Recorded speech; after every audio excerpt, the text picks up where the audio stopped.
vrai voyage de découverte ne consiste pas à chercher de nouveaux paysages, mais à avoir de nouveaux yeux.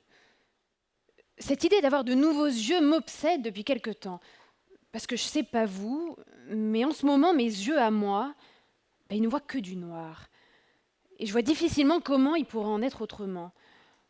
Michel l'a dit, moi, mon métier, c'est d'analyser, de décrypter les évolutions, les mutations à la fois de nos systèmes démocratiques, politiques, institutionnels.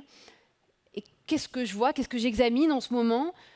L'instabilité chronique dans laquelle est plongé notre pays. Alors certains disent depuis le 9 juin et la dissolution de l'Assemblée nationale, mais en réalité, comme dirait l'autre, le mal vient de plus loin. Qu'est-ce qu'il voit à mes yeux? Il voit la progression sans entrave des partis extrémistes et des partis populistes, à la fois en France, mais aussi en Europe et un petit peu partout dans le monde. Il voit aussi cette colère immense qui a gagné une partie de nos sociétés. Et tous ces éléments-là, ils convergent, ils coagulent en quelque sorte dans des indicateurs très clairs que publie le CEVIPOF, c'est le Centre d'analyse de la vie politique de Sciences Po, chaque année. C'est le baromètre de la confiance. Un baromètre qu'on pourrait en quelque sorte requalifier de baromètre de la défiance, et vous allez comprendre dans un instant pourquoi. Parce que nous dit ce baromètre chaque année? Il nous montre la défiance record à l'égard des hommes et des femmes politiques, jugés incompétents ou corrompus. Il nous montre une défiance à peu près égale à l'égard de l'école, jugée incapable de tenir ses promesses, inapte aussi à résorber les inégalités sociales. Il nous montre la défiance à l'égard de la justice, jugée tantôt trop lente, tantôt trop laxiste. Il nous montre aussi, peut-être surtout, la défiance à l'égard des médias et des réseaux sociaux. Et donc chaque année, dans un petit rituel un petit peu mortifère, on reçoit ces éléments-là, on les commente, on les déplore, bien sûr, mais en réalité, on les subit. On les reçoit dans une forme de passivité, d'accablement et de résignation. Et même, j'ai envie de dire, j'ai l'impression que ces chiffres, ils en satisfont certains. Vous savez, ces Cassandres qui aiment prospérer sur le chaos dont on parle aujourd'hui et qui, en l'occurrence, se complaisent un petit peu dans le commentaire anxiogène de ces éléments-là et qui dépensent davantage d'énergie à s'en plaindre qu'à tenter de trouver les moyens pour en les répondre. Et moi, ça fait un petit moment que je me dis, et si ces chiffres-là, mes yeux à moi, ils pouvaient les regarder autrement? Lorsque l'édition 2025 du baromètre de la confiance de Sciences Po a été publiée, on était en plein dans la campagne des législatives en Allemagne. Le 9 janvier très exactement, Elon Musk, on en a déjà un petit peu parlé, patron de X, décide de convier Alice Weidel. Alice Weidel, vous savez, c'est la patronne du parti AfD, ce grand parti allemand d'extrême droite, à une conversation à bâton rompu sur son réseau social X. Il ne dissimule évidemment pas son immense complaisance à l'égard de la leader Alice Weidel. Et donc là, tous les deux, pendant près d'1h30, ont déblatéré sur un certain nombre de sujets, sur la situation économique de l'Allemagne, sur la situation géopolitique et internationale actuelle. Et à un moment donné, dans la conversation, s'est posée la question de la filiation présumée entre le nazisme d'Adolf Hitler et le mouvement de Madame Weidel. Et là, dans une démonstration qui se voulait parfaitement cohérente et implacable, Alice Weidel a dit ceci. Non, le nazisme d'Adolf Hitler n'a absolument rien à voir avec le mouvement national-conservateur. Adolf Hitler était un national-socialiste. Il était donc communiste. Hitler était un communiste. Un tel révisionnisme historique, déblatéré sur une plateforme à plus de 300 millions d'utilisateurs, en présence même du propriétaire de la dite plateforme, sans la moindre modération ni le moindre fact-checking, avait de quoi faire blêmir. C'est quelques jours plus tard que je devais découvrir les nouveaux chiffres du baromètre de la confiance de Sciences Po. Et là, pour la première fois depuis que je les commente et les reçois, je les ai regardés avec un immense soulagement. Alors non, rassurez-vous, ça ne signifie pas du tout qu'ils étaient positifs, au contraire. Mais vous allez comprendre pourquoi. Parce que nous disent ces chiffres-là?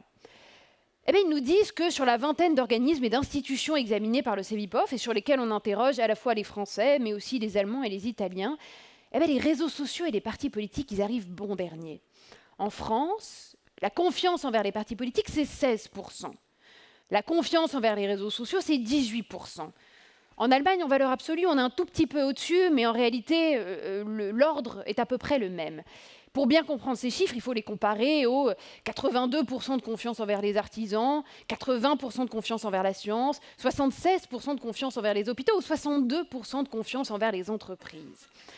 Et là, je repensais aux conversations de Musk et Weidel et je me disais, mais heureusement que ces chiffres sont aussi bas, et même ces 18, ces 16%, ils me paraissaient infiniment trop importants.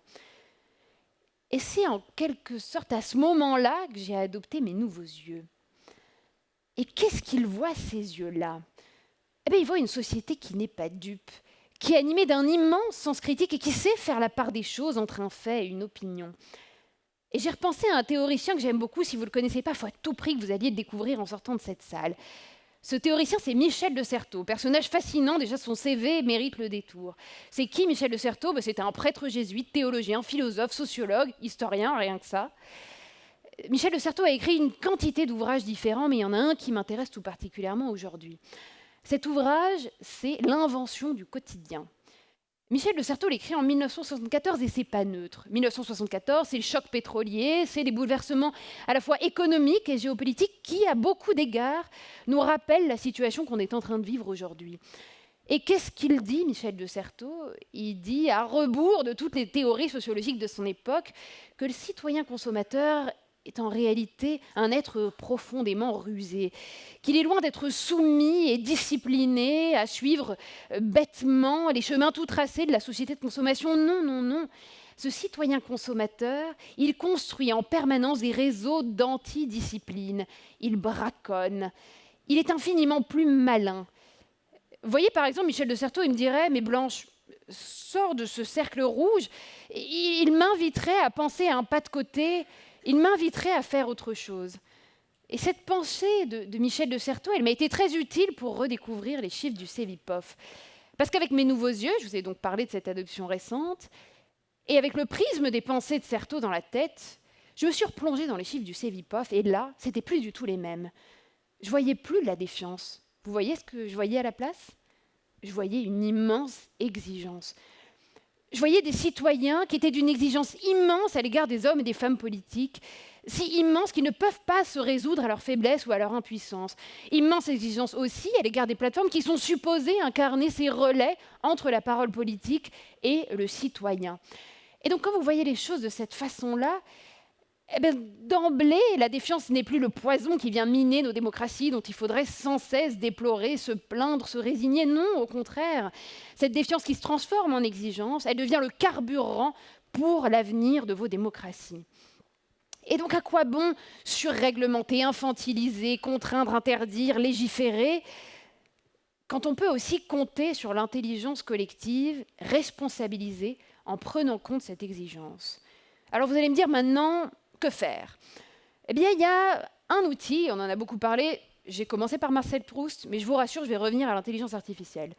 L'intelligence artificielle, aujourd'hui, nous permet, de manière extraordinairement sophistiquée, de nous emparer de toute cette exigence citoyenne, de faire du sens et de faire du consensus.